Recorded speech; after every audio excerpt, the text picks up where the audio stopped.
नारायणं नमस्कृत्य नरं चैव नरोत्तमं देवीं सरस्वतीं व्यासं ततो जयन्ति नष्टप्रायेषु प्रपत्रेषु नित्यं भागवत सेवया मुक्ताश्लोके भक्तिर्भवति नैष्ठिकी कृष्णाय वासुदेवाय देवकी नंदनाय च नन्दगोपकुमाराय गोविन्दाय नमो नमः।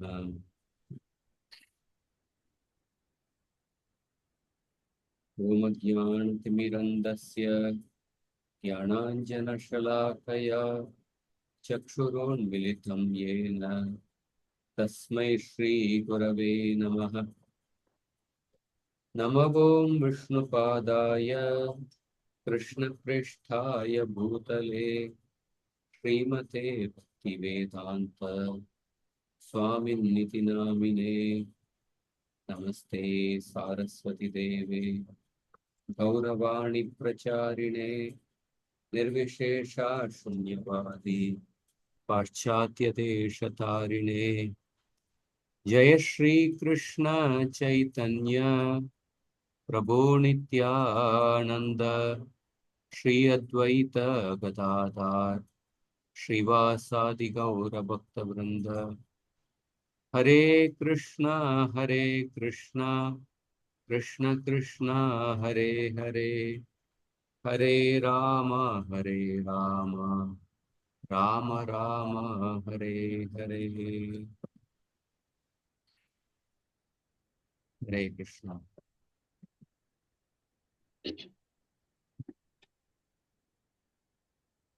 போன வாரம் 21வது ஸ்லோகம் வரைக்கும் பார்த்தோம்.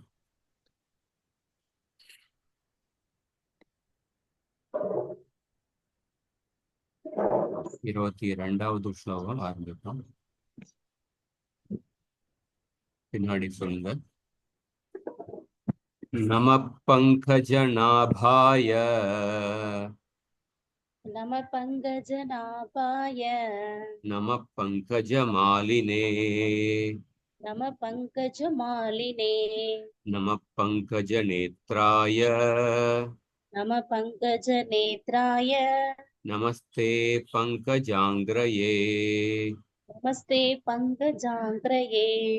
மொழிபெயர்ப்பு பழனியர் ஸ்ரீல பிரபுபாதகி ஜெய். எம்பெருமானே, தாமரையை போன்ற நாபியையும் எப்பொழுதும் தாமரை பூ மாலைகளால் அலங்கரிக்கப்பட்டிருப்பவரும் தாமரையை போல் குளிர்ந்த பார்வை உடையவரும் தாமரைகள் பொறிக்கப்பட்ட பாதங்களை உடையவருமான தங்களுக்கு எனது பணிவான வணக்கங்களை சமர்ப்பிக்கின்றேன். ஹரே கிருஷ்ணா.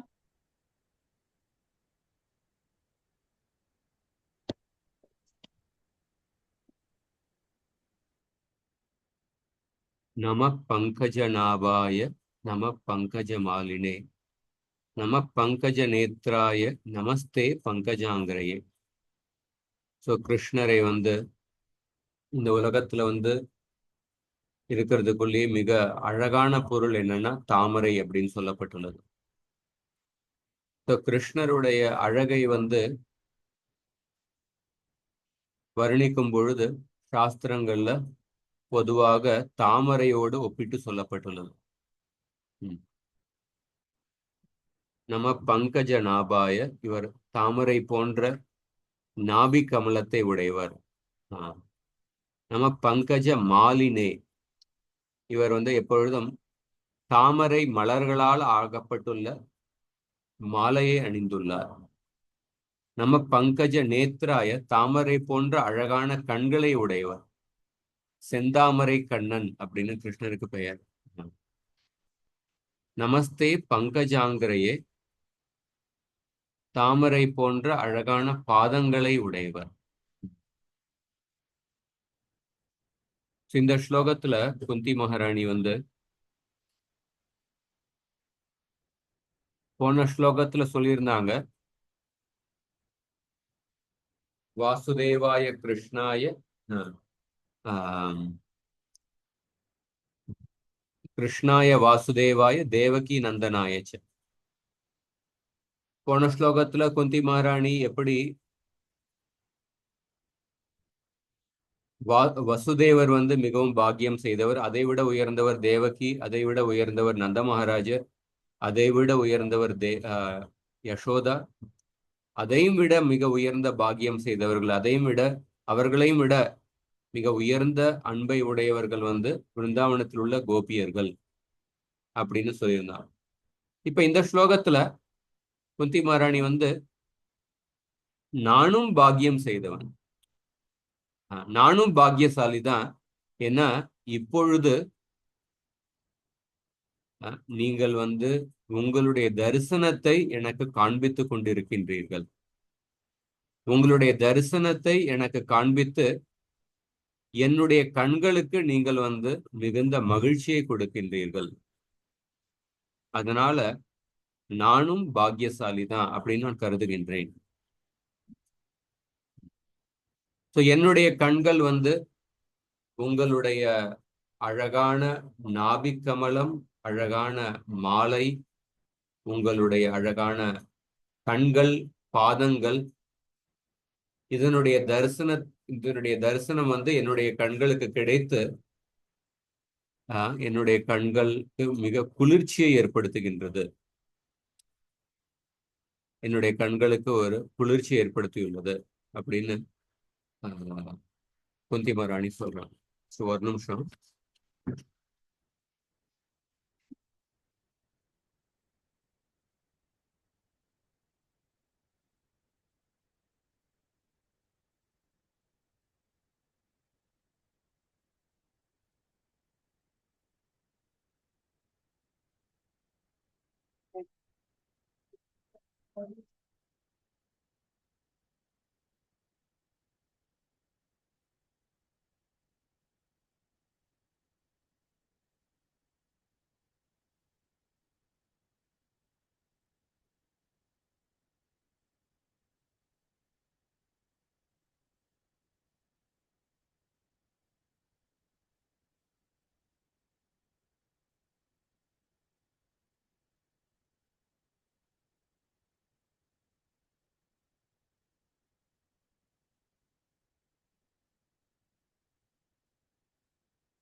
குந்தி மகாராணி சொல்றாங்க, உங்களுடைய அழகான தரிசனத்தை எனக்கு கொடுத்து என்னுடைய கண்கள் உங்களுடைய தரிசனம் மூலமாக என்னுடைய கண்களுக்கு குளிர்ச்சியை கொடுக்கின்றீர்கள் அப்படின்னு கிருஷ்ணருடைய அழகை பாராட்டி சொல்றாங்க. இந்த ஸ்லோகத்துல பிரபுபாதரும் பொதுவாக நம்ம பகவானை தரிசனம் செய்யும் பொழுது அவருடைய தாமரை பாதங்களிலிருந்து தொடங்கி அவருடைய திருமுகம் வரைக்கும் நம்ம தரிசனம் செய்யறோம். அப்படி பார்க்கும் பொழுது குந்தி மகாராணி முதல்ல கிருஷ்ணருடைய தாமரை பாதங்களை வர்ணனை செஞ்சிருக்கணும். நான் குந்தி மகாராணி பகவானுடைய அந்த நாபி கமலத்திலிருந்து வர்ணனை ஆரம்பிக்கிறாங்க. ஏன் அப்படி ஆரம்பிக்கிறாங்கன்னா, குந்தி மகாராணி நினைச்சாங்க நான் கிருஷ்ணருடைய அத்தையினுடைய ஸ்தானத்துல இருக்கேன். நான் கிருஷ்ணருடைய வர்ணனை அவருடைய பாதங்களிலிருந்து ஆரம்பிச்சேன்னா கிருஷ்ணர் கொஞ்சம் கூச்சப்படுவார். ஏன் என்னுடைய அத்தை என்னை விட உயர்ந்த ஸ்தானத்தில் இருக்கின்ற என்னுடைய அத்தை என்னுடைய பாத கமலன் தாமரை பாதங்கள்ல வர்ணிக்கின்றார் அப்படின்னு கிருஷ்ணர் கூச்சப்படுவார். அப்படி நினைத்து விட்டு அதனால குந்தி மகாராணி பொதுவான நெறிமுறைக்கு கொஞ்சம் புறம்பாக கிருஷ்ணருடைய உணர்வுகளை புரிந்து கொண்டு நாபி கமலிலிருந்து தன்னுடைய கிருஷ்ணருடைய அழகை வர்ணிக்கின்றார். இங்க பார்க்கும் பொழுது பகவான் மானிட ரூபத்துல வந்திருக்கிறதுனால சில சமயம் பகவான் கிருஷ்ணர் ஒரு மனிதன் அப்படின்னு நினைக்கிறான். ஆனா இந்த ஸ்லோகத்துல பாக்குறோம் எப்படி பகவான் வந்து ஒரு சாதாரண மனிதர்ல இருந்து வேறுபட்டவர். அவருடைய அழகை பத்தி வர்ணிக்கப்பட்டுள்ளது. குந்தி மகாராணியே சொன்னாங்க இந்த மாதிரி, பணிவுடன் சொன்னாங்க, கதம் பஷ்யேம ஹி ஸ்திரிய, நான் வந்து ஒரு சாதாரண பெண், என்னால உங்களுடைய தரிசனத்தை பெறுவதற்கு எனக்கு அவ்வளவு தகுதி கிடையாது அப்படின்னு குந்தி மகாராணி பணிவுடன் சொன்னாங்க. இப்ப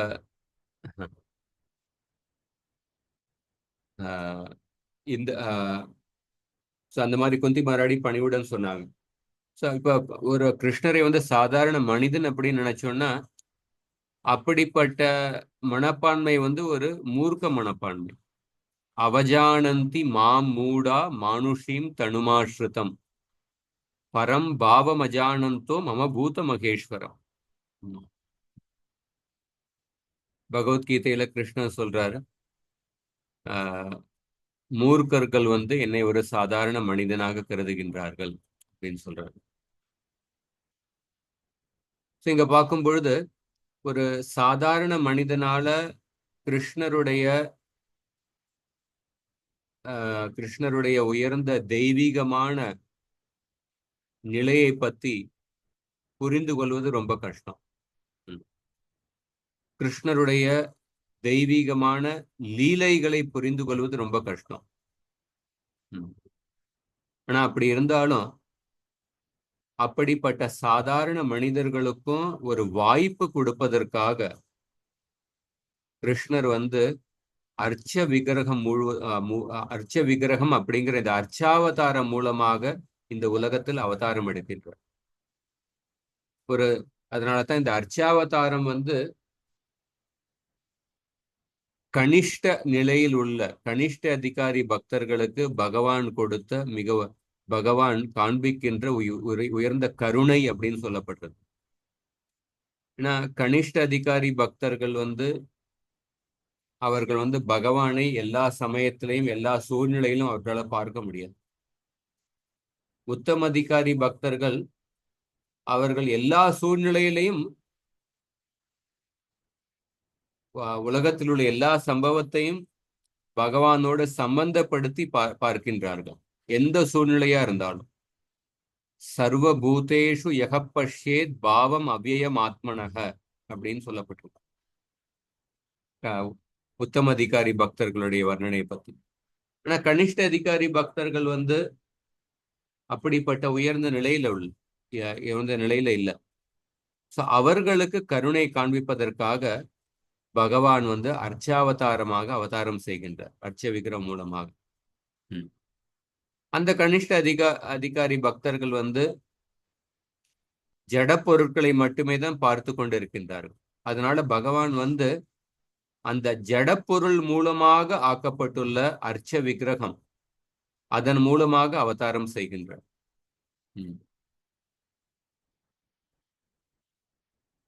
அந்த இந்த கருத்தையும் வந்து பிரபுபாத விவரமாக சொல்றார். அதுக்கப்புறம் பகவான் வந்து பகவானுடைய அவதாரமான கர்ப்போதக்ஷாய் விஷ்ணு அவருடைய நாபியிலிருந்து ஒரு தாமரை தோன்றுகின்றது. அதுலதான் பிரம்மா வந்து பிறக்கின்றார். அதுலதான் பிரம்மா வந்து தோன்றுகின்றார்.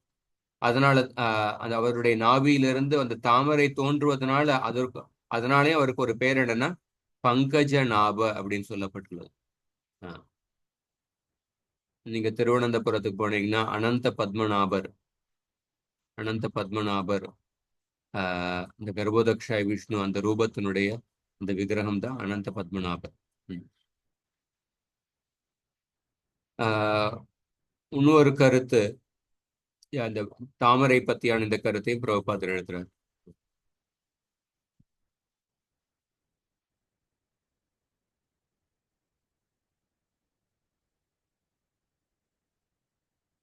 இப்ப வந்து பல பேர் வந்து சொல்றாங்க இந்த மாதிரி இந்த கல்லை வழிபடுபவர்கள், பகவானுடைய அர்ச்சாவதாரம் இந்த மாதிரி கல்லை வழிபடுபவர்கள்லாம் மூட நம்பிக்கை வைத்திருக்கின்றவர்கள் அப்படின்னு பல பேர் வந்து விமர்சனம் செய்யறாங்க.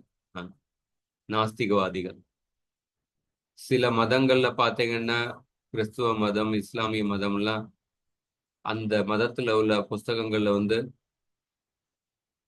கல்லை வழிபடுபவர்கள், சிலையை வழிபடுபவர்களை பத்தி அவ்வளவு கடுமையாக சொல்லப்பட்டிருக்கு. அதனாலதான் அவங்களுடைய மதத்தின்படி சிலையை வழிபடுபவர்கள் வந்து அவர்கள் வந்து காஃபியர்கள், அவர்களை வந்து அழித்து விட வேண்டும் அப்படின்னு வெளிப்படையாக சொல்லப்பட்டிருக்கு. அப்படிப்பட்ட காஃபியர்களை எவ்வளவு நீங்க அழிக்கிறீங்களோ அப்ப உங்களுடைய புண்ணியம் அதிகரிக்கும். அதனால தான் நம்ம இந்திய வரலாறை பார்க்கும் பொழுது முகலாயர்களுடைய படையெடுப்புல வந்து பல கோவில்கள் இடிக்கப்பட்டுள்ளன, பல அந்த பகவானுடைய விக்கிரகங்கள் வந்து உடைக்கப்பட்டுள்ளன. அது அப்படிப்பட்ட அந்த அவங்களுடைய புஸ்தகங்களிலே சொல்லப்பட்டிருக்கு.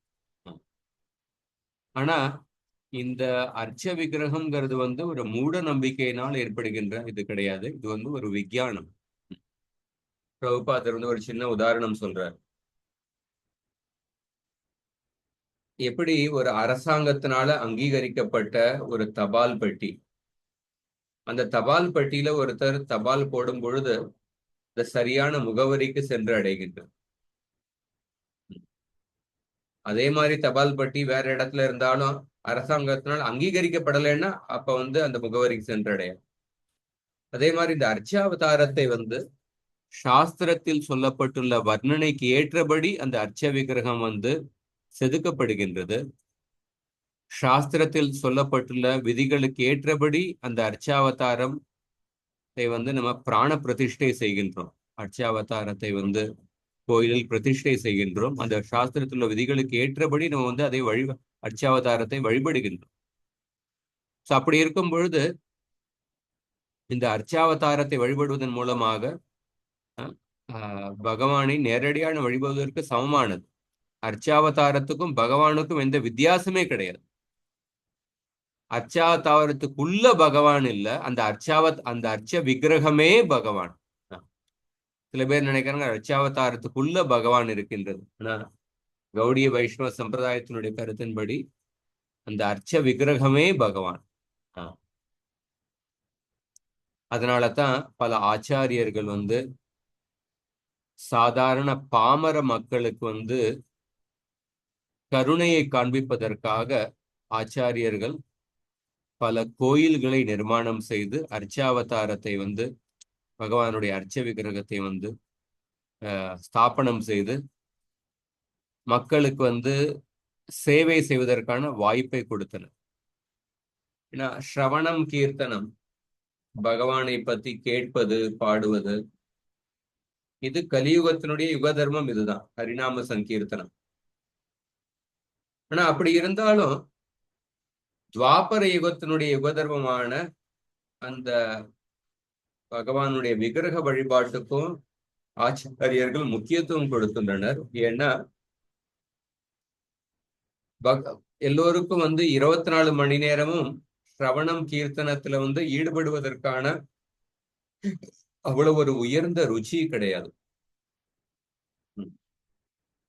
அவர்களுடைய கர்மேந்திரியங்களுக்கு பகவானுக்கு சேவை செய்வதற்கான வாய்ப்பு கொடுப்பதற்காக சிரவணம் கீர்த்தனம்ல நம்மளுடைய காதை உபயோகப்படுத்துறோம், நம்மளுடைய நம்மளுடைய வாயை உபயோகப்படுத்துறோம் சிரவணம் கீர்த்தனம்.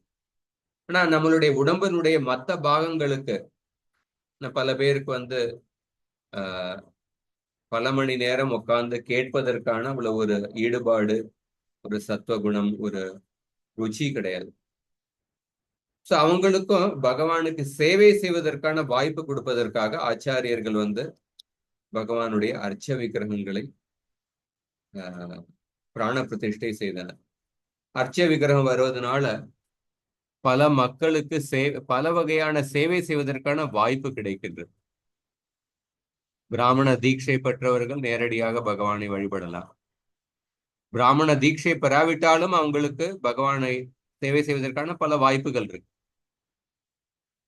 ஸ்ரீ விக்கிரஹாரா தனநித்தியனானா ஸ்ருங்கார தான்மந்திரமர்ஜநாதம். நேரடியான அர்ச்ச விக்கிரகத்தை வழிபடுவதற்கும் பகவானுடைய கோயிலை தூய்மைப்படுத்துவதற்கு எந்த வித்தியாசமும் கிடையாது. தூய்மைப்படுத்துவதற்கான இது அல்லது சமையல் செய்வதற்கான வாய்ப்பு அல்லது மாலை தொடுப்பதற்கான வாய்ப்பு, நம்மளுடைய உத்தியோகத்தினுடைய சம்பாத்தியத்தை பகவானுடைய சேவைக்கு அர்ப்பணிப்பதற்கான வாய்ப்பு, இந்த மாதிரி பல வகையான சேவை செய்வதற்கான வாய்ப்பு கிடைக்கின்றன. அதனாலதான் ஆச்சாரியர்கள் இந்த திரேதா யுகத்தினுடைய யுகதர்மம், துவாபர யுகத்தினுடைய யுகதர்மமான அர்ச்ச விக்கிரகத்துக்கும் முக்கியத்துவம் கொடுத்து பல அர்ச்ச விக்கிரகங்களை ஸ்தாபனம் செய்தனர். இந்த மாதிரி பல கருத்துக்களை பிரபுபாதர் தன்னுடைய தாத்பரியத்தில் எழுதுறார். அடுத்த ஸ்லோகம். யதா ரிஷிகேஷ கலேன தேவகி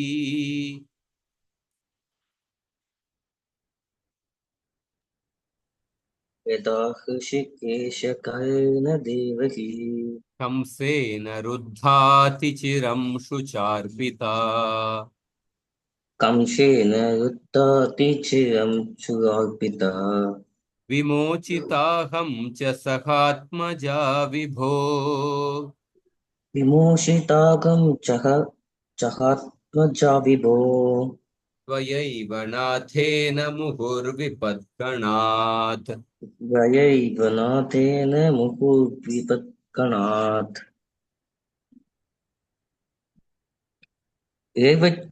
இறைவனும் புலன்களுக்கு அதிபதியுமான ரிஷிகேசனே, பொறாமை கொண்ட கம்ச மன்னனால் சிறைப்படுத்தப்பட்டு துன்பத்திற்கு ஆளாகியிருந்த உங்களுடைய தாயான தேவகியும் என்னையும் என் மகன்களையும் கூட தொடர்ச்சியாக பல அபாயங்களிலிருந்து தாங்கள் விடுவித்தீர்கள். யதா ரிஷிகேஷ கலேன தேவகி. இந்த ஸ்லோகத்துல குந்தி மகாராணி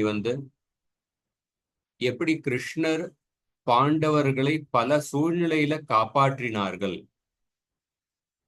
அதை நினைத்து தன்னுடைய நன்றியை செலுத்துகின்றார்கள். ரிஷிகேஷ அப்படிங்கிற வார்த்தை மூலமாக அழைக்கின்றார்கள். புலன்களுக்கு அதிபதியான, புலன்களை கட்டுப்படுத்தும் ரிஷிகேஷனே அப்படின்னு அர்த்தம். யதா ரிஷிகேஷ கலேன தேவகி. எப்படி நீங்கள் தேவகியை கலேன அப்படிங்கிற வார்த்தை கம்சரை குறிக்கின்றது. தேவகி கம்சரால சிறைப்படுத்தப்பட்டிருந்தார். எப்படி நீங்கள் தேவகியை கம்சருடைய பிடியிலிருந்து காப்பாற்றினீர்களோ, யதா ரிஷிகேஷ கலேன தேவகி கம்சேன ருத்தா திச்சிரம் சுச்சார்பிதா விமோச்சிதாகம் ச சகாத்மஜா விபோ த்வயைவ நாத்தேன முகுர் விபத்கணா. தேவகியை கம்சரிடத்திலிருந்து ஒரு முறை நீங்கள் காப்பாற்றினீர்கள். ஆனால் நீங்க என்னுடைய மகன்களை, என்னையும் எங்களுடைய மகன்களையும் திரும்ப திரும்ப பல ஆபத்துகளிலிருந்து நீங்கள் காப்பாற்றியுள்ளீர்கள். முகுர் விபத்கணாத். எங்களை திரும்ப திரும்ப பல ஆபத்துகளை நீங்கள் காப்பாற்றியுள்ளீர்கள்.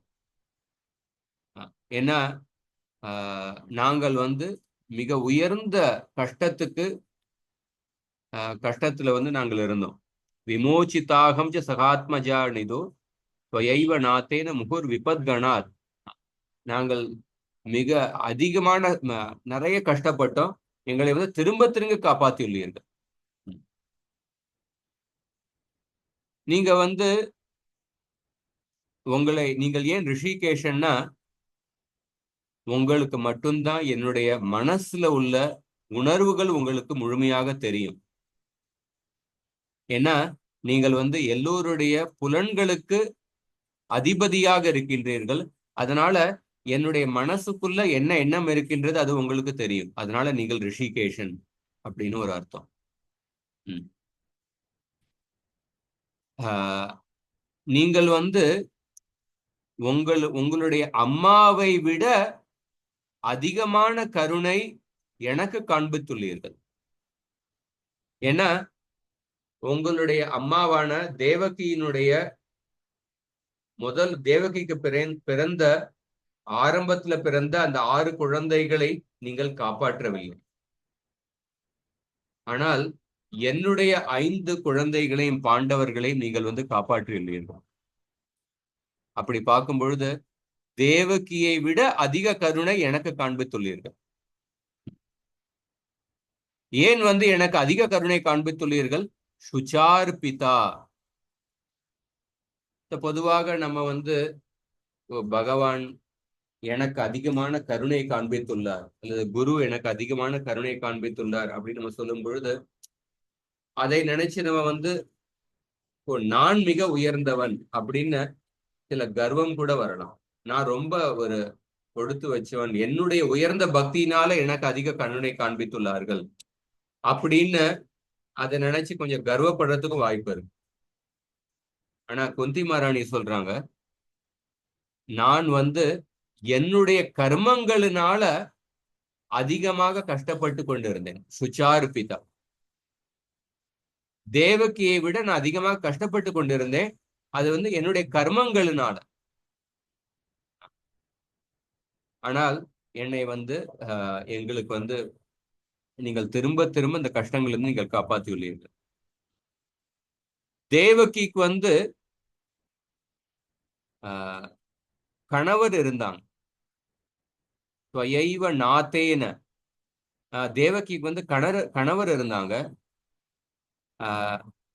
அந்த வசுதேவருக்கு அந்த குழந்தைகளை பாதுகாப்பதற்கான அந்த பொறுப்பும் இருந்தது.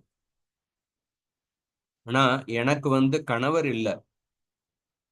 அதனால நீங்கள் என் மேல அதிக கருணை காண்பித்துள்ளீர்கள். என்னுடைய 5 குழந்தைகளையும் நீங்க காப்பாற்றியுள்ளீர்கள்.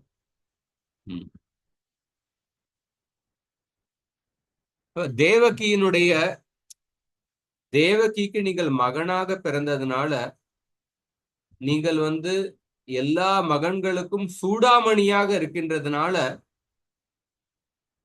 அந்த தேவகிக்கு முந்தின பிறந்த மகன்களை காப்பாற்றலைன்னாலும் எந்த தவறு கிடையாது. ஏன்னா எல்லா குழந்தைகளுக்கும் சூடாமணியாக இருக்கின்ற நீங்களே தேவகிக்கு பிறந்ததுனால அந்த தேவகிக்கு முந்தின பிறந்த குழந்தைகளை காப்பாற்றலைனாலும் எந்த தவறு இல்லை அல்லது அவசியம் இல்லை. ஏன்னா நீங்களே அவங்களுக்கு மகனாக பிறந்துள்ளீர்கள். ஆனா எனக்கு கணவர் கிடையாது.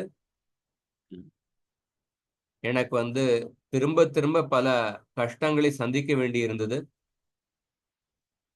தேவகி ஒரு முறைதான் கம்சரால கஷ்டப்படுத்தப்பட்டார்.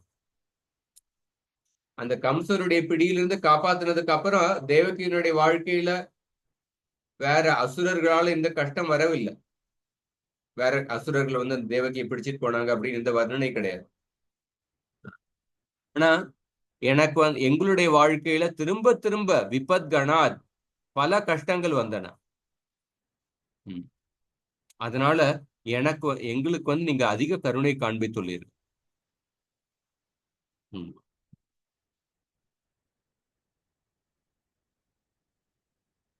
தேவகியினுடைய வாழ்க்கையில பாத்தீங்கன்னா அவங்க அந்த சிறைச்சாலையில சிறைப்படுத்தப்பட்டிருந்தாலும் அவங்களுக்கு ஒரு எதிர்பார்ப்பு இருந்தது. கிருஷ்ணர் என்னுடைய குழந்தையாக 8வது பகவானே என்னுடைய 8வது குழந்தையாக என்னுடைய கர்ப்பத்தில் பிறக்க போகின்றார் அப்படின்னு ஒரு எதிர்பார்ப்பு இருந்தது. அந்த எதிர்பார்ப்பு இருந்ததுனால அவங்களுடைய 6 குழந்தைகள் கொல்லப்பட்டாலும் அந்த ஒரு எதிர்பார்ப்புனால அந்த 6 குழந்தைகள் அவங்க கண் முன்னாடி கொல்லப்பட்டாலும் அதனால அவங்கள சகித்து கொள்ள முடிந்தது. அதுக்கப்புறம் நீங்க பிறந்ததுக்கு அப்புறம் அவங்க தங்களுடைய கஷ்டங்களிலிருந்து விடுபட்டார்கள். ஆனா எங்களுடைய வாழ்க்கையில பாத்தீங்கன்னா எங்களுடைய வாழ்க்கையில திரும்ப திரும்ப கஷ்டங்கள் வந்து கொண்டு இருந்தது. அப்படின்னு குந்தி மகாராணி தேவகியையும் தன்னையும் ஒப்பிட்டு சொல்றாங்க. தேவகியை விட அதிக கருணையை வந்து கிருஷ்ணர் தங்களுக்கு காண்பித்துள்ளார்கள். அதை வந்து நினைத்து வந்து குந்தி மகாராணி தன்னுடைய நன்றியை வெளிப்படுத்துகின்றார். கடைசியா ஒரு கருத்து வந்து குந்தி மகாராணி ரொம்ப பணிவுடன் சொல்றாங்க. நீங்க வந்து எனக்கு அதிகமான கருணை காண்பித்துள்ளீர்கள். ஏன்னா உங்களுடைய ஒரு குணம் என்னன்னா தீனபந்து. யார் வந்து மிக மிக தாழ்ந்த நிலையில் இருக்கின்றார்களோ அவர்களுக்கு வந்து நீங்கள் வந்து ஒரு நண்பனாக இருக்கின்றீர்கள். நான் தாழ்ந்த நிலையில இருந்ததுனால அதனால எனக்கு வந்து நீங்கள் நண்பனாக இருந்து எனக்கு வந்து அதிக கருணை காண்பித்துள்ளீர்கள். நான் தேவகியை போன்ற ஒரு உயர்ந்த பக்தர் கிடையாது. தேவகி கிட்ட உங்ககிட்ட உயர்ந்த அன்பு இருந்தது உங்கள் மேல. அந்த தேவகி மேல உயர்ந்த அன்பு என்கிட்ட கிடையாது. ஆனா நான் மிகுந்த தாழ்ந்தவனாக இருந்ததுனால, தாழ்ந்த நபரா இருந்ததுனால, நீங்கள் உங்ககிட்ட இந்த தீனபந்து அப்படிங்கிற குணம் இருக்கிறதுனால நீங்கள் வந்து எனக்கு வந்து அதிக கருணை காண்பித்துள்ளீர்கள் அப்படின்னு குந்தி மகாராணி இந்த ஸ்லோகத்தை சொல்றாங்க.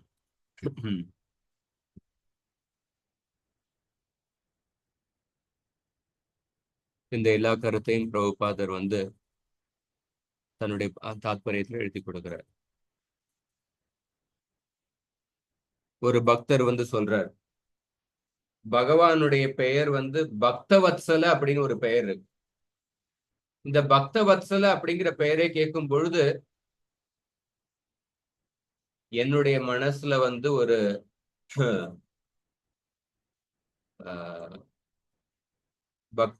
பகவான் வந்து பக்தர்களுக்கு மிகுந்த அன்பை கொடுப்பவர் அப்படின்னு பக்தவத்சல அப்படிங்கிற பெயர். இந்த பெயரை கேட்கும் பொழுது என்னுடைய மனசுல ஒரு என்ன சொல்ற ஒரு ஏக்கம் வருகின்றது. இப்போ பகவான் வந்து பக்தர்களுக்கு தான் அன்பை கொடுக்கின்றார், ஆனா நான் வந்து பக்தர் இல்லையே, அப்ப என்னுடைய கதி என்ன ஆகும் அப்படின்னு ஒரு பக்தர் வந்து ரொம்ப வேதனைப்படுறார். ஆனா பகவானுடைய இன்னொரு பெயரான தீனபந்து, பதீத பாவன அல்லது கருணா சிந்து அப்படிங்கிற தீனபந்து அப்படிங்கிற இந்த பெயரை கேட்கும் பொழுது அப்ப என்னுடைய மனசுல வந்து எனக்கு ஒரு நம்பிக்கை பிறக்கின்றது. பக்தவத்சல அப்படிங்கிற பெயரை கேட்கும் பொழுது நான் வந்து நம்பிக்கை இழந்து விடுகின்றேன். ஏன்னா நான் பக்தன் கிடையாது. அப்ப எனக்கு வந்து கிருஷ்ணருடைய அன்பு கிடைக்க போறதில்லை அப்படின்னு எனக்கு ஒரு இன்ஃபீரியாரிட்டி காம்ப்ளெக்ஸ், ஒரு நம்பிக்கை நான் வந்து இழந்து விடுகின்றேன். ஆனா தீனபந்து அப்படிங்கிற பெயரை கேட்கும் பொழுது எனக்கு வந்து திரும்பி நம்பிக்கை பிறக்கின்றது. என்னை போன்ற தாழ்ந்த நபருக்கும் பகவான் கருணை காண்பிப்பார் அப்படின்னு. இந்த மாதிரி இந்த ஸ்லோகத்துல எப்படி பகவான் வந்து ஒரு பக்தர் அதிகமான ஆபத்துகளை இருக்கின்ற பக்தர்களுக்கு வந்து கிருஷ்ணர் எப்படி அதிக கருணை காண்பிக்கின்றார் அப்படின்னு இந்த கருத்துக்களை சொல்றாங்க. அடுத்த ஸ்லோகம், விஷான் மகாக்னே புருஷாத தர்ஷனாத்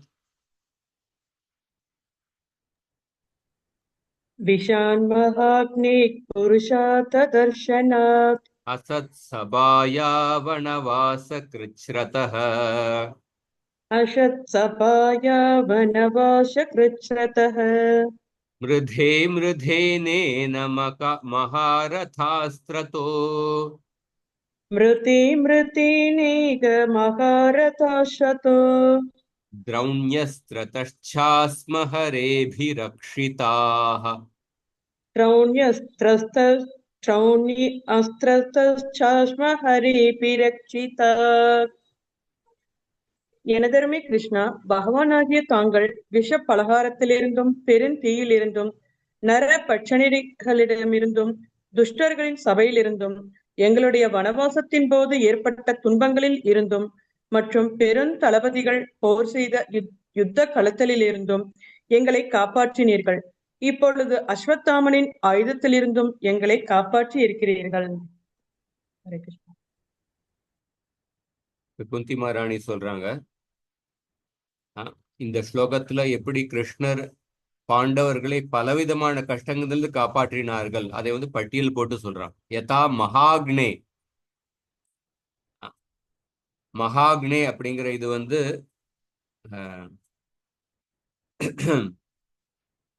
புருஷாத தர்ஷனம். மகாக்னே அப்படிங்கிறது வந்து பீமருக்கு வந்து ஒரு தடவை மகாக்னே அந்த பாண்டவர்களை வந்து அந்த மெழுகுவர்த்தினால ஆக்கப்பட்டுள்ள மாளிகைக்குள்ள போய் வச்சு பாண்டவர்களை எரிப்பதற்காக திட்டம் போட்டார்கள். சோ அதிலிருந்து நீங்கள் வந்து எங்களை காப்பாற்றினீர்கள். புருஷாத தர்ஷனால். ஹிடிம்பா அப்படிங்கிற ராட்சசர்கள் வந்து பாண்டவர்களை காட்டுல இருக்கும்போது அழிக்க வந்தார்கள். அதிலிருந்து நீங்கள் காப்பாற்றினீர்கள். அசத் சபாயா, அந்த குருக்ஷேத்திரத்தினுடைய அசத் சபை, அந்த அசத் சபையில வந்து திரௌபதியை மானபங்கம் செய்த கௌரவர்கள் முயற்சி செய்தார்கள். அந்த கஷ்டத்திலிருந்து நீங்கள் காப்பாற்றினீர்கள், என்னை காப்பாற்றினீர்கள்.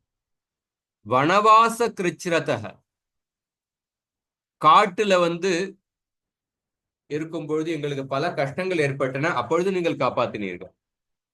மிருதே நேக மகாரதாஸ்திரதோ, குருக்ஷேத்திரத்தினுடைய யுத்தத்துல மற்றும் பல யுத்தங்களில வந்து எங்களுடைய பாண்டவர்களை வந்து பல மகாரதிகள் பல சக்தி வாய்ந்த ஆயுதங்களை உபயோகப்படுத்தி தாக்கினார்கள். அந்த ஆபத்திலிருந்து நீங்கள் எங்களை காப்பாற்றியுள்ளீர்கள். அதுக்கப்புறம் திரௌண்யஸ்திர, திரௌணினா இப்பொழுது அஸ்வத்தாமன் ஏவின இந்த பிரம்மாஸ்திரத்திலிருந்து நீங்கள் எங்களை காப்பாற்றியுள்ளீர்கள். இங்க பார்க்கும் பொழுது குந்தி மகாராணி சில சம்பவங்களை எடுத்துக்காட்டாக சொல்லியிருக்காங்க. இந்த சம்பவங்களே பார்க்கும் பொழுது பீமருக்கு வந்து விஷம் கொடுத்த பொழுது அந்த இடத்துல கிருஷ்ணர் இல்லவே இல்லை. பாண்டவர்கள் அந்த மெழுகுவர்த்தியினால ஆக்கப்பட்டுள்ள இந்த மாளிகைக்கு சென்றாங்க. அப்ப வந்து கிருஷ்ணர் வந்து நேரடியா வந்து எதுவும் சொல்லவே இல்லை. விதுரர் வந்து பாண்டவர்களுக்கு மறைமுகமாக யுதிஷ்டிர மகாராஜருக்கு சில செய்தியை கொடுத்தார். இப்படி உங்களை இந்த மாளிகையில திட்டம் போட்டு எரிக்கிறதுக்காக திட்டம் போட்டிருக்காங்க அப்படின்னு. அதே மாதிரி அந்த குருக்ஷேத்திரத்துடைய யுத்த சபை, அந்த அந்த ஹஸ்தினாபுரத்தினுடைய சபையில வந்து கிருஷ்ணர் அந்த சமயத்துல இல்லவே இல்லை. இப்படி பார்க்கும் பொழுது இந்த மாதிரி பல இடத்துல வந்து அந்த பாண்டவர்கள் காட்டுல இருந்த பொழுது ஒரு முறைதான் கிருஷ்ணர் வந்து பாண்டவர்களை சந்திக்க வந்தார். அல்லது அந்த கிடிம்பா அப்படின்னு ராட்சசரைய பாண்டவர்களை தாக்கிய பொழுது இந்த மாதிரி இந்த எல்லா சம்பவங்களும் இந்த சமயத்துல கிருஷ்ணர் இல்லை. ஆனா குந்தி மகாராணி இந்த ஆபத்துகளிலிருந்து அந்த பாண்டவர்கள் தப்பித்தார்கள். இதற்கான புகழை வந்து கிருஷ்ணர் கிட்ட தான் கொடுக்குறாங்க. கிருஷ்ணருடைய கருணையினாலதான் நாங்க வந்து இந்த ஆபத்துகளிலிருந்து நாங்க வந்து தப்பித்தோம் அப்படின்னு கிருஷ்ணருக்கே அந்த புகழை வந்து நன்றி கடனை செலுத்துகின்றார்கள். அப்படி பார்க்கும் பொழுது பாண்டவர்கள் வந்து இந்த எல்லா சம்பவத்திலையும் அவர்கள் வந்து பல முயற்சிகளே எடுத்தாங்க. இந்த ஆபத்துகள்ல இருந்து தப்பிப்பதற்கு அவங்க முயற்சிகளை எடுத்தார்கள். ஆனா அவங்களுடைய மனசுக்குள்ள என்ன நினைச்சிட்டு இருக்காங்க? கிருஷ்ணர் தான் எங்களை காப்பாத்தினார்கள் அப்படின்னு கிருஷ்ணர்கிட்டயே அந்த முழு நன்றி கடனை செலுத்துகின்றார். வெளிப்படையாக பாண்டவர்கள் முயற்சிகள் எடுத்தாலும் குந்தி மகாராணியோ சரி, அல்லது முதலாவது ஸ்கந்தம் 15வது அத்தியாயத்தில் நீங்க பாத்தீங்கன்னா கிருஷ்ணர் இந்த உலகத்திலிருந்து மறைந்ததுக்கு அப்புறம் அர்ஜுனர் கிருஷ்ணருடைய நினைவுல பல பல சந்தர்ப்பங்களை நினைவுபடுத்தி சொல்றார். அப்ப அந்த இடத்துலயும் பார்க்கும்பொழுது அர்ஜுனர் வந்து எப்படி கிருஷ்ணருடைய கருணையினால நாங்கள் வந்து இந்த ஆபத்திலிருந்து காப்பாற்றப்பட்டோம் அப்படின்னு பல சம்பவங்களை பட்டியல் போட்டு சொல்றார். அதுல ஒரு ஸ்லோகத்துல அர்ஜுனர் சொல்றார், எப்படி நரசிம்மர் பிரலாதரை காப்பாற்றினாரோ அதே மாதிரி குருக்ஷேத்திர யுத்தத்துல பல மகாரதிகள் பல சக்தி வாய்ந்த ஆயுதங்களை எங்கள் மேல ஏவினார்கள். அந்த சக்தி வாய்ந்த ஆயுதத்திலிருந்து கிருஷ்ணர் தான் என்னை காப்பாற்றினார். எப்படி நரசிங்கர் பிரலாதரை காப்பாற்றினாரோ அதே மாதிரி கிருஷ்ணர் என்னை வந்து காப்பாற்றினார் அப்படின்னு அர்ஜுனர் ஒரு ஸ்லோகம் சொல்றார். இதுல பார்க்கும்பொழுது இந்த ஓமையில பார்த்தோம்னா பிரலாதரை வந்து ஹிரண்யகசிபு கொல்ல முயற்சி செஞ்ச பொழுது பிரலாதர் வந்து அந்த ஆபத்துகளிலிருந்து தப்பிப்பதற்கு வந்து அவர் ஒரு துளி முயற்சி கூட எடுக்கவே இல்லை. அவர் வந்து சின்ன குழந்தை, அவர் சின்ன குழந்தை, அவர்கிட்ட எந்த ஆயுதமும் இல்லை, ஆயுதத்தை உபயோகிக்கிற சக்தியும் இல்லை. அவர் வெறும் கை கூப்பி மண்ணும் இருந்தார். பகவான் வந்து எல்லா ஆபத்துகளிலிருந்து அவரை காப்பாற்றினார். ஆனா குருக்ஷேத்திர யுத்தத்துல அர்ஜுனன் வந்து அந்த மகாரதிகள் ஏவின ஆயுதங்களிலிருந்து தன்னை காப்பாற்றிக் கொள்ள பல முயற்சிகளை எடுத்தார். கிருஷ்ணர் வந்து எந்த ஆயுதத்தை வந்து எடுக்கவே இல்லை. ஆனா அர்ஜுனர் என்ன சொல்றார்? கிருஷ்ணருடைய கருணையினால தான் நான் இந்த எல்லா மகாரதிகளுடைய ஆயுதங்களிலிருந்து நான் காப்பாற்றப்பட்டேன் அப்படின்னு கிருஷ்ணருக்கே தன்னுடைய அந்த முழு புகழை நன்றி கடனை செலுத்துகின்றார். அதே மாதிரி இங்க குந்தி மகாராணியும் செலுத்துகின்றார். அப்படி பார்க்கும்பொழுது ஒரு பக்தர் வந்து வெளிப்படையாக முயற்சி எடுக்கின்றார். ஒரு சோம்பேறியாக இருக்க மாட்டார். நடைமுறையில ஒரு ஆபத்துகளிலிருந்து தன்னை காப்பாற்றிக் கொள்வதற்காக முயற்சி எடுக்கின்றார். ஆனா மனசுக்குள்ள ஒரு தூய பக்தருடைய எண்ணம் எப்படி இருக்கிறதுனா, கிருஷ்ணர் தான் என்னை காப்பாற்றினார் அப்படின்னு மனசுக்குள்ள அந்த எண்ணம் இருக்கின்றது. வெளிப்படையாக அவர் தன்னுடைய புத்தி, தன்னுடைய சக்தி, தன்னுடைய திறமையை உபயோகப்படுத்தி அந்த நடைமுறையில பல நடவடிக்கை எடுத்தாலும் மனசுக்குள்ள அந்த பக்தர் வந்து கிருஷ்ணருக்கே அந்த முழு புகழை வந்து சேர்க்கின்றார், முழு கிரெடிட் கொடுக்கிறார். அதே மாதிரி இங்க வந்து குந்தி மகாராணி வந்து இதுல இந்த ஸ்லோகத்தில் சொல்லப்பட்டுள்ள பல சம்பவங்கள் வந்து கிருஷ்ணர் இல்லவே இல்லை. அந்த ஹஸ்தினாபுரத்தினுடைய சபையில பாத்தீங்கன்னா, ஹஸ்தினாபுரத்தினுடைய சபையில பல மகாரதிகள் இருந்தனர். 4 பேர் மட்டும்தான் திரௌபதியை மானபங்கம் செய்யறதுல அந்த முயற்சியில முழு ஒத்துழைப்புடன் ஈடுபட்டு இருந்தனர். துரியோதனன், துஷாசனன், கர்ணன் மற்றும் சகுனி. ஆனா இந்த 4 பேரை தவிர அந்த சபையில உள்ள மற்றவர்கள் வந்து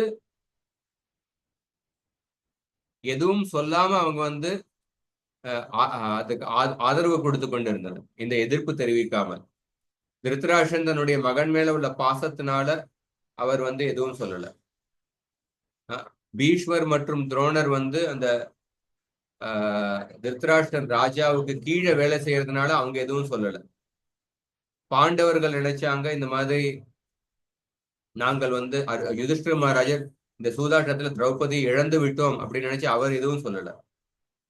அந்த யுதிஷ்டிர மகாராஜருடைய மற்ற சகோதரர்கள், மற்ற பாண்டவர்கள் வந்து நம்ம மூத்த சகோதரர் யுதிஷ்டிர மகாராஜர் மீறி நம்ம எதுவும் சொல்ல முடியாது அப்படின்னு நினைச்சு அவங்களும் எதுவும் செய்யல. திரௌபதியை காப்பாத்துவதற்கு எந்த முயற்சி எடுக்கல.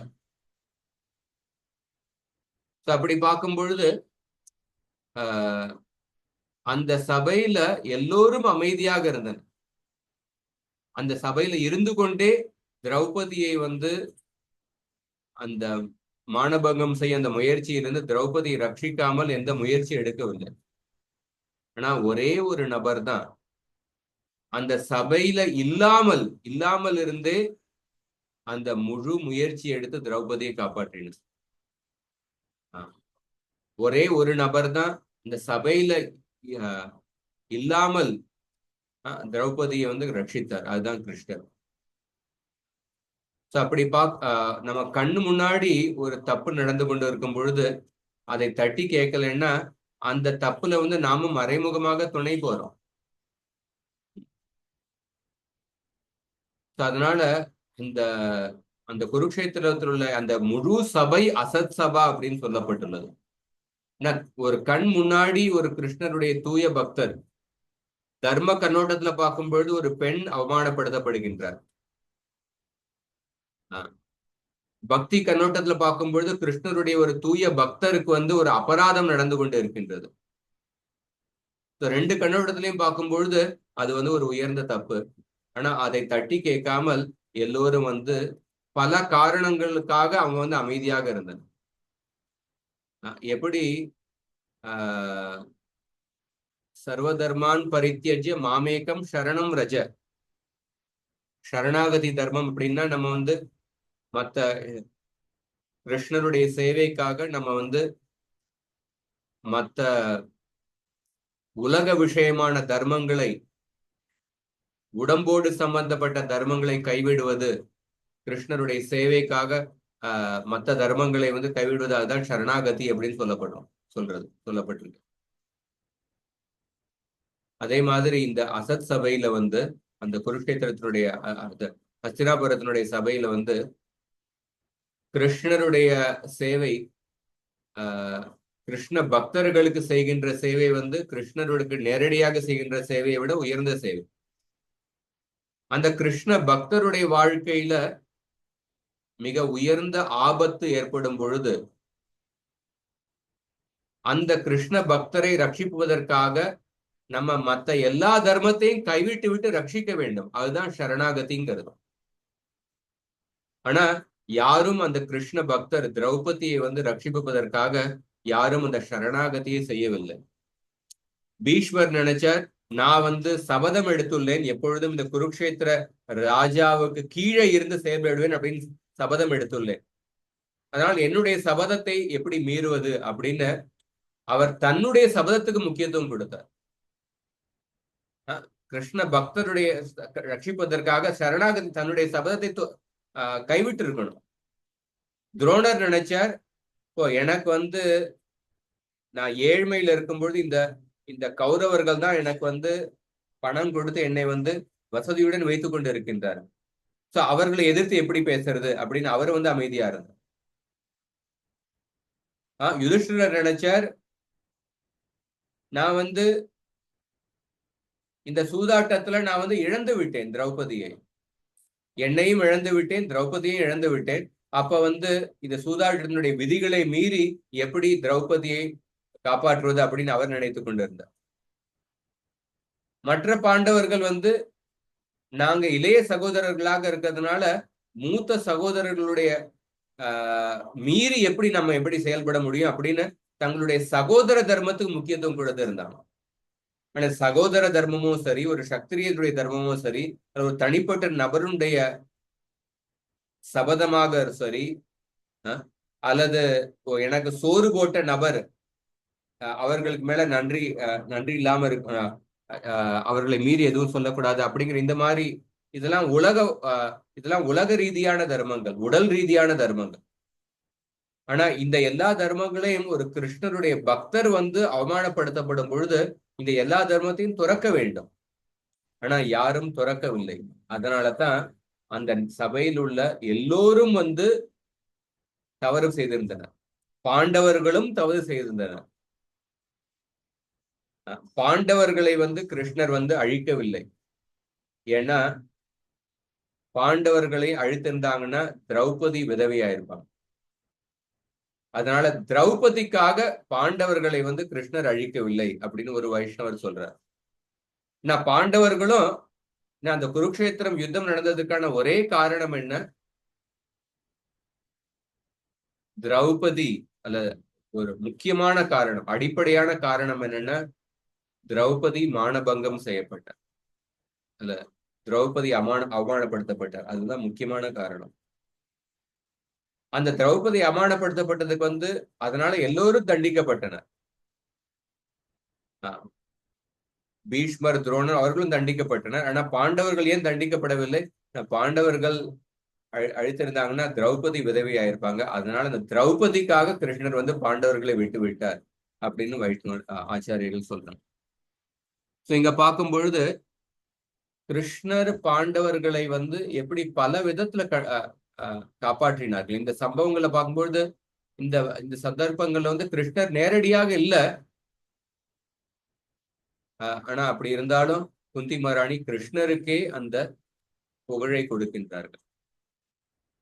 அதனால பகவான் வந்து ஒரு பக்தரை எப்படி காப்பாற்றுகின்றார் அப்படிங்கிறது வந்து நம்ம நினைக்கிறோம். பொதுவாக அவர் வந்து என்னை வந்து இந்த நோயிலிருந்து வந்து காப்பாற்றினார். நான் கேன்சர் வந்திருக்கு, இந்த கேன்சர் போனாதான் அப்பதான் கேன்சர்ல இருந்து கிருஷ்ணர் வந்து என்னை காப்பாற்ற வேண்டும். அல்லது இந்த வியாபார நஷ்டம் வந்திருக்கு, இந்த வியாபார நஷ்டத்திலிருந்து கிருஷ்ணர் என்னை காப்பாற்ற வேண்டும் அப்படின்னு பல விதத்துல நம்ம நினைக்கிறோம். ஆனா பகவான் வந்து பக்தர்களை வந்து பலவேறு விதத்துல காப்பாற்றுகின்றார். சில சமயம் ஆஹ் நேரடியாக நமக்கு நோயிலிருந்து ஒரு நிவாரணம் கிடைக்காது, அல்லது ஒரு நஷ்டத்திலிருந்து நேரடியாக ஒரு ஆஹ் தப்பித்து வர்றதுக்கான வழி இல்லாம இருக்கலாம். ஆனா அந்த சமயத்திலே கிருஷ்ணர் வந்து நம்மளால புரிந்து கொள்ள முடியாத சில விஷயங்கள் மூலமாக நம்மை காப்பாற்றிக் கொண்டுதான் இருக்கின்றார். அதுதான் ஒரு பக்தருடைய ஒரு கண்ணோட்டம். அந்த மாதிரி ஒரு தடவை நாரத முனிவர் வந்து பாண்டவர்களை சந்திப்பதற்காக, அந்த பாண்டவர்கள் காட்டுல இருந்தபோது பாண்டவர்களை சந்திக்கிறதுக்காக போயிருந்தார். அந்த பாண்டவர்களை சந்தித்து விட்டு நாரத முனிவர் கிருஷ்ணரை சந்திக்கிறதுக்காக வரார் துவாரகை. அப்ப நாரதர் சொல்றார், பாண்டவர்களுடைய பக்தியை பத்தி ஆச்சரியப்பட்டு சொல்றார். யுதிஷ்டிர மகாராஜர் ராஜசூய யாகம் செஞ்சதுக்கு அப்புறம் இந்த உலகத்துக்கே சக்கரவர்த்தியாக இருந்தார். உலகத்துக்கே யார் சக்கரவர்த்தியோ அவர்தான் ராஜசூய யாகத்தை செய்ய முடியும். அப்படிப்பட்ட உயர்ந்த நிலையில் இருந்த யுதிஷ்டிர மகாராஜர் இப்பொழுது காட்டுல வந்து எந்தவித பதவி இல்லாமல், எந்தவித வசதி இல்லாமல் ஒரு சாதாரண மனிதன் மாதிரி வாழ்ந்து கொண்டு இருக்கின்றார். அந்த அஜ்ஞாத வாசத்துல பாண்டவர்கள் வந்து வேலைக்காரர்களாக பணிபுரிந்தனர். பாண்டவர்கள் பல கஷ்டத்தை அனுபவித்துக் கொண்டு இருக்கின்றார்கள். ஆனா அந்த பாண்டவர்கள் வந்து அவங்களுடைய வாழ்க்கையில நீங்க நேரடியாக வந்து அந்த கஷ்டத்திலிருந்து அவர்களை மீட்கலைனாலும் பாண்டவர்களுக்கு உங்கள் மேல உள்ள அன்பு வந்து 2 மடங்கு அதிகரித்துள்ளது. 2 மடங்கு அதிகரித்துள்ளது. இதை பார்த்து நான் வந்து ஆச்சரியப்படுகின்றேன் அப்படின்னு நாரதர் சொல்றார். பொதுவாக நம்ம கஷ்டத்திலிருந்து பகவான் யாராவது ஒருத்தர் காப்பாற்றும் பொழுது நமக்கு அவர் மேல அன்பு அதிகரிக்கின்றது. நாரதர் சொல்றார், பாண்டவர்கள் இவ்வளவு கஷ்டப்பட்டு கொண்டு இருக்கின்றார்கள், நீங்க நேரடியாக வந்து அவர்களுக்கு வந்து கஷ்டத்திலிருந்து காப்பாத்தல. அப்படி இருந்தாலும் பாண்டவர்களுக்கு உங்கள் மேல உள்ள அன்பு வந்து 2 மடங்கு அதிகரித்துள்ளது. ஏன்னா அந்த பாண்டவர்கள் தங்களுடைய மனசுக்குள்ள உங்களுடைய உயர்ந்த தெய்வீக குணங்களை வந்து எப்பொழுதும் நினைத்து கொண்டிருக்கின்றார்கள். அந்த உயர்ந்த தெய்வீக குணங்களை நினைத்து கொண்டிருக்கிறதுனால அவங்களுக்கு வந்து உங்கள் மேல 2 மடங்கு அன்பு அதிகரித்துள்ளது. இதை பார்த்து நான் ஆச்சரியப்படுகின்றேன் அப்படின்னு நாரதர் சொல்றார். இந்த மாதிரி குந்தி மகாராணி வந்து இந்த ஸ்லோகத்துல கிருஷ்ணர் மேல தன்னுடைய ஆழ்ந்த அன்பை வெளிப்படுத்துகின்றார். கிருஷ்ணர் எப்படி உங்களுடைய வாழ்க்கையில பல ஆபத்திலிருந்து காப்பாற்றினார்கள், இதையெல்லாம் பிரபுபாதர் வர்ணித்து சொல்கின்றார். அடுத்த ஸ்லோகம் நமக்கு அடுத்து வரும்.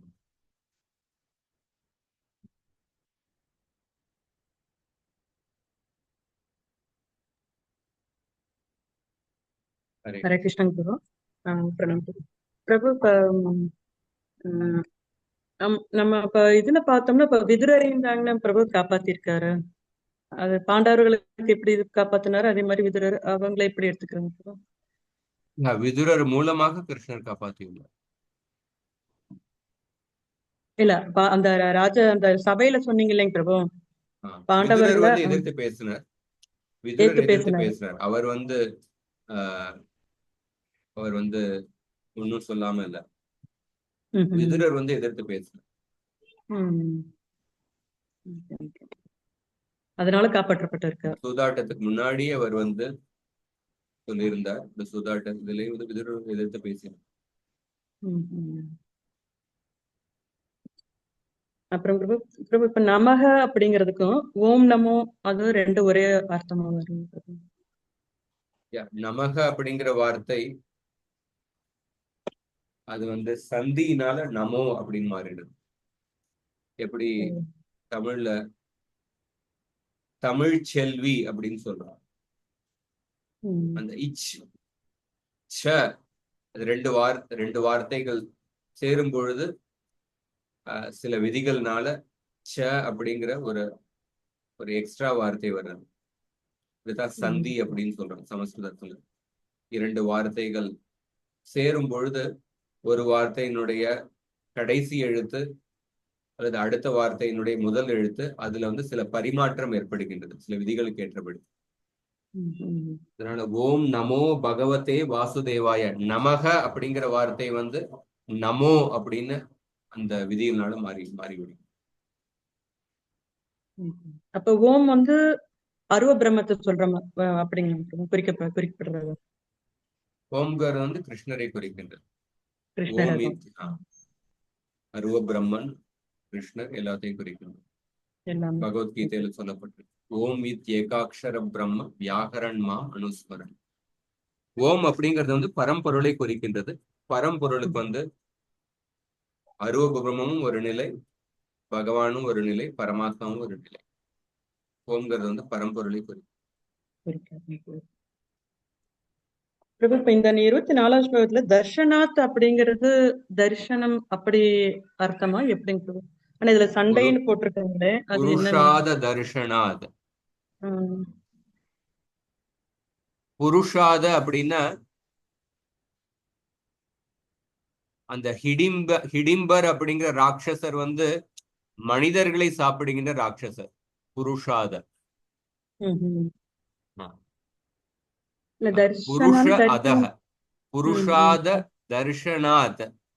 தர்ஷனாத் அப்படின்னா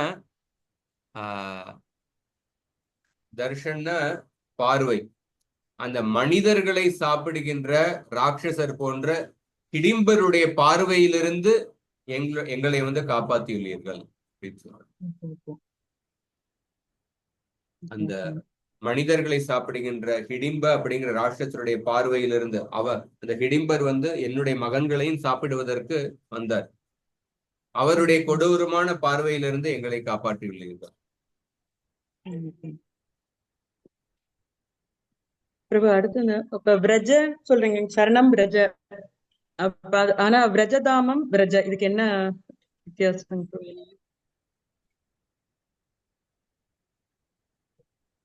சர்வதர்மான் பரித்யஜ்ய மாமேகம் சரணம் ரஜ. அப்ப நம்ம விரஜதாமம்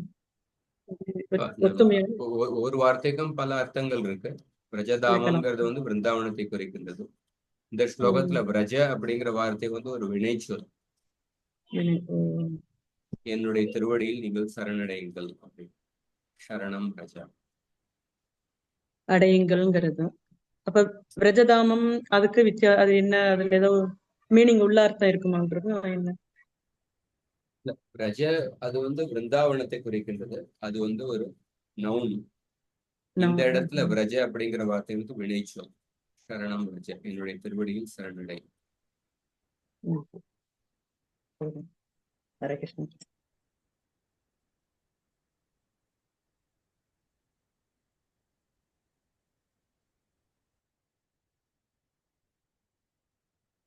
இதோட முடித்துக் கொள்வோம். ஹரே கிருஷ்ணா. ग्रंथराज श्रीमद् भागवतम की जय, श्रील प्रभुपाद की जय।